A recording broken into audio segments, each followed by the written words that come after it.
Can I make you care in the slightest about Car and Driver? No. That's the answer, isn't it? So, fine, done. Let's all go home. I mean, that's that was easy. Yeah.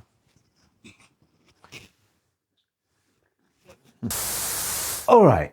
Fine. If you've played and enjoyed Thief or System Shock, or maybe even one of the Flights Unlimited, this humble assortment of polygons here might be more important than you realise, and I might claim that importance is why I'm making a video about it, but yeah, we've done a lot of these. I would even if that wasn't the case, because, you know, everyone's got their thing on YouTube. Whether that's being funny, or being informative, or having that one single shot that cost $100,000 to set up because your channel is a high-effort money printing machine by this point. That would be nice. But no, my YouTube thing is being none of those. It is documenting every slightly cack-looking driving game in existence. And to modernise, yeah, this looks kind of like the game Club Drive was trying to be. Except Club Drive released in 1994 for math-doingly powerful hardware, whereas this was hitting magazine previews in late 1992, and I remember those previews well, because this was the first full-price PC game I saved up for and bought with my own pocket money. And the reason I spent so much time saving rather than squandering it all on aniseed balls and the Beano was this one image. Because what I saw there was a junction, and the implication that you could turn either left or right.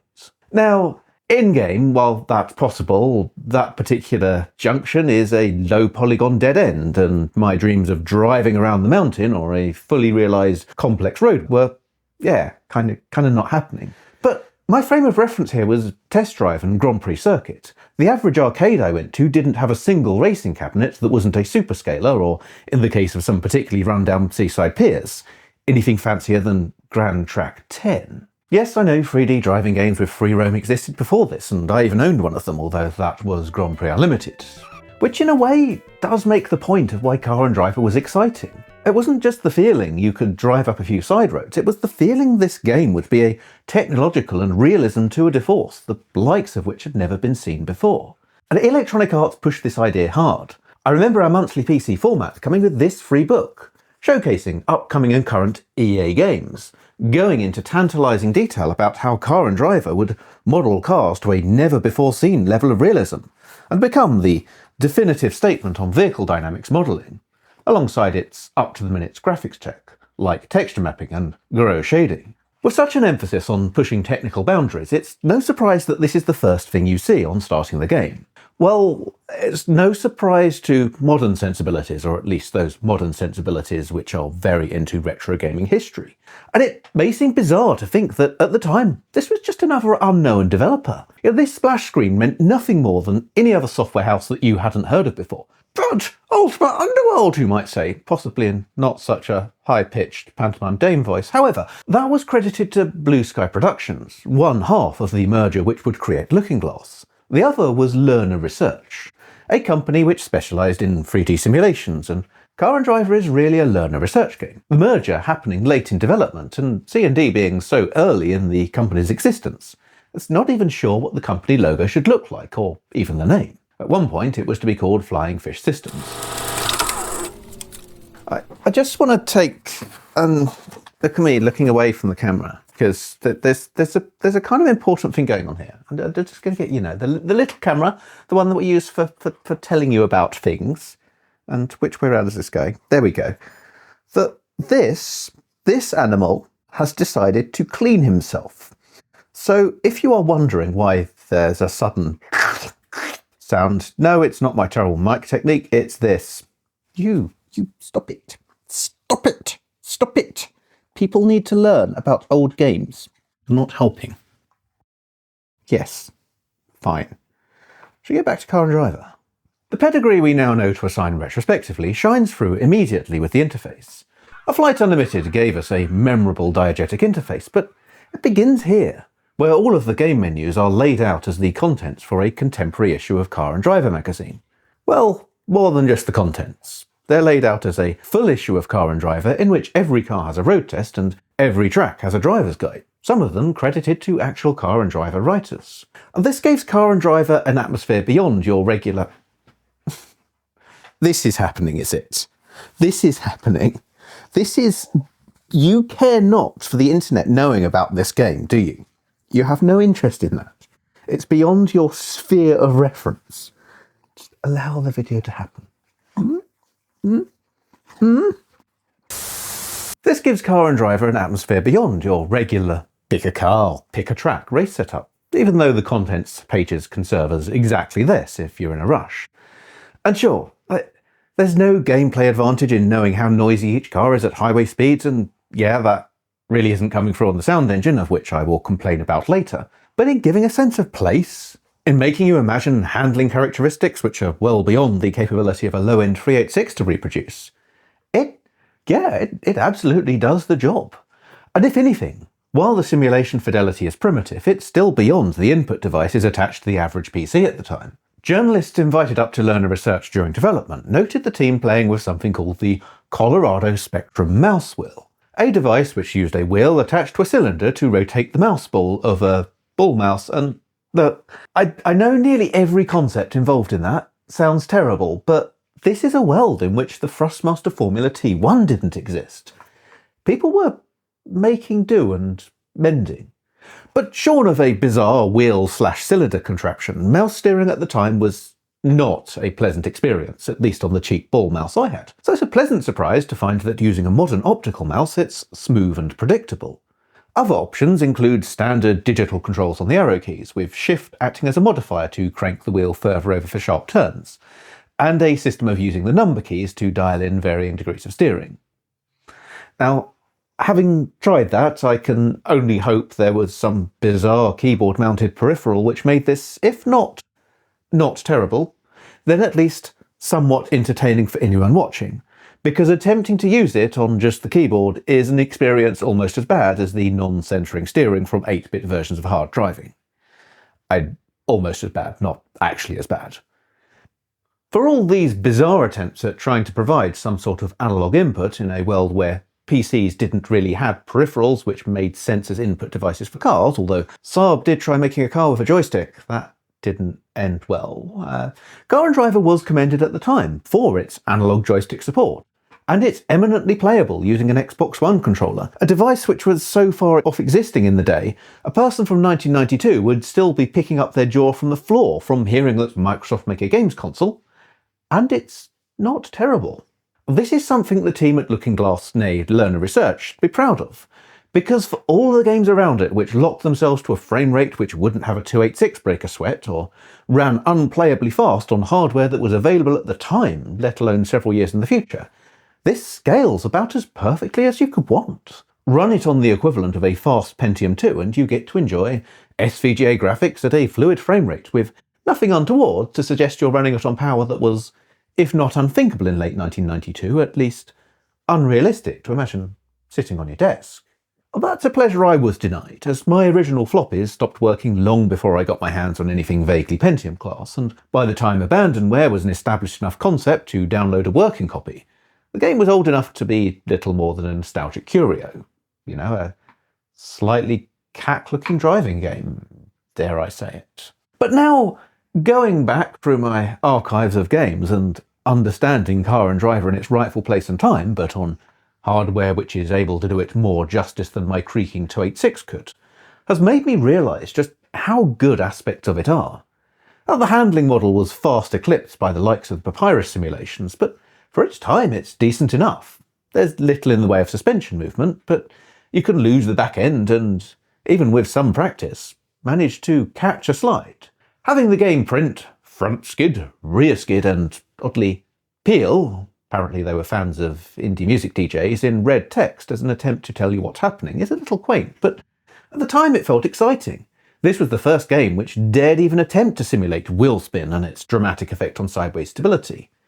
Yeah, first game I played, that is. I know there's probably a chronology here in which I'm playing fast and loose, but finding the first game to let you do what every teenager with access to a Tesco's car park and a car to handbrake turn in it has done since the motor vehicle and the big Tesco were invented is a rabbit hole I don't need right now, and I already made a lot of videos about hard driving. There's a lot of what would become Looking Glass hallmarks here. The detailed simulation, for the time, the graphical prowess, for the time, the slick presentation, and Also a few rough edges from flying a bit too close to the sun. Literally in the case where a sharp polygon edge catches your car and the physics engine is only too happy to fling it skywards. There's a reason we started interpolating road surfaces once CPUs were powerful enough to do it. So why isn't it better remembered? Well, maybe everyone wants to forget what happened the first time they put in a sound card and turned their speakers on.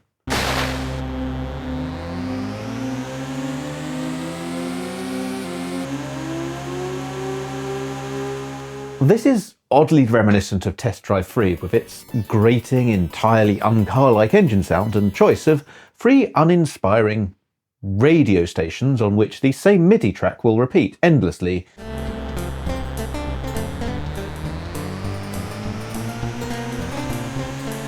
Until you turn it off about 5 minutes later. And mentioning that game highlights another problem. Test Drive Free came out in 1990 and while playing it is a far more painful experience than Car and Driver, you can't deny it did those 3D polygons and that free-roaming game level much earlier.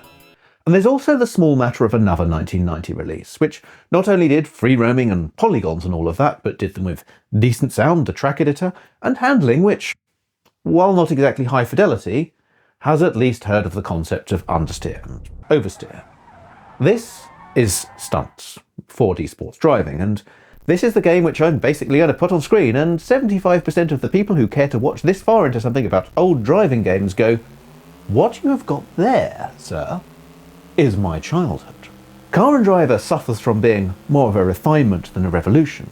Almost everywhere I can point to something it does slightly better. The Garo shading on the cars, the multiple camera angles, the handcrafted levels that don't rely on a grid of tiles, the texture map billboards by the side of the road if you have a powerful computer and some EMS memory. Whatever that is, someone should probably tell us. Even the refinements in the handling. And of course the magazine interface, presaging the onset of CD-ROM games with full multimedia showcases. But nice as they are, none of them are really radical. There's nothing I can point to and go, "This totally changed PC driving games," without being accused of clickbait. And it also ends up sandwiched against the games which did totally change the PC driving landscape, thanks to the explosive pace of technological development and escalating hardware requirements kicked off by, well, amongst others, Ultima Underworld. Within a year of this, IndyCar racing was texture mapping everything, offering physics with suspension roll and car damage, seasoning the whole dish with digitised sound effects, and most importantly, offering you a version of the corkscrew which didn't need to be augmented with roadside poles as a navigation aid. Look at these two side by side and they may as well be from different decades. Yes, IndyCar and successor NASCAR were notorious for punishing system requirements, while Car and Driver would happily run on 5-year-old hardware at the time of release. But looking back, it feels like you had barely enough time to render a single ray-traced image before the 486-66 was the de rigueur gaming standard, and Daytona USA was in the arcades. And critics might point out things which made Car and Driver feel dated even by beginning of 93 standards, like the lack of any functioning AI.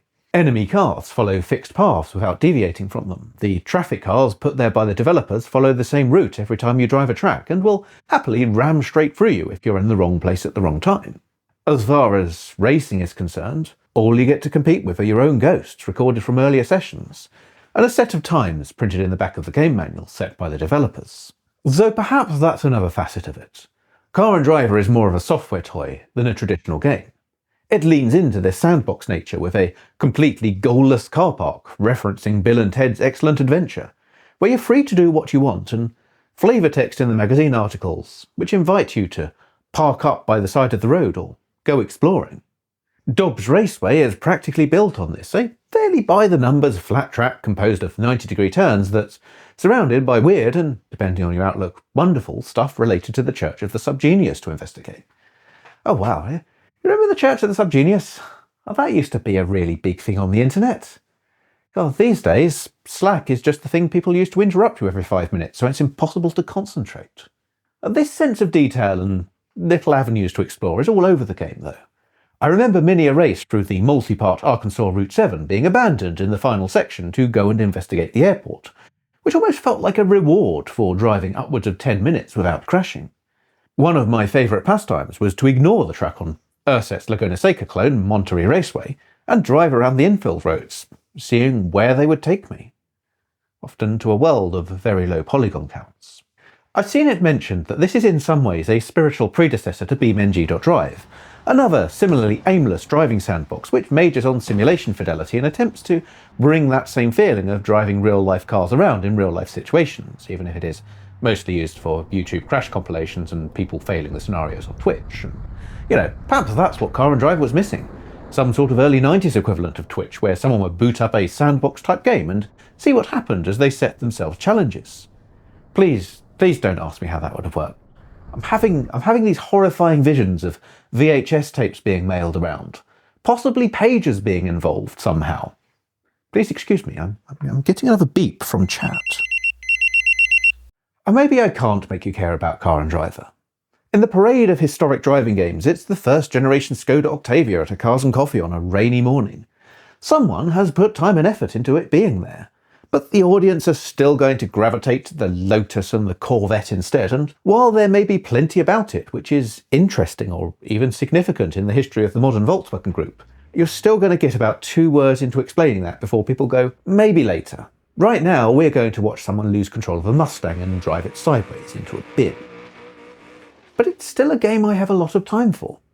Perhaps because it's not one of the ones you'll see in a million "Remember this? It's recognisable" listicles.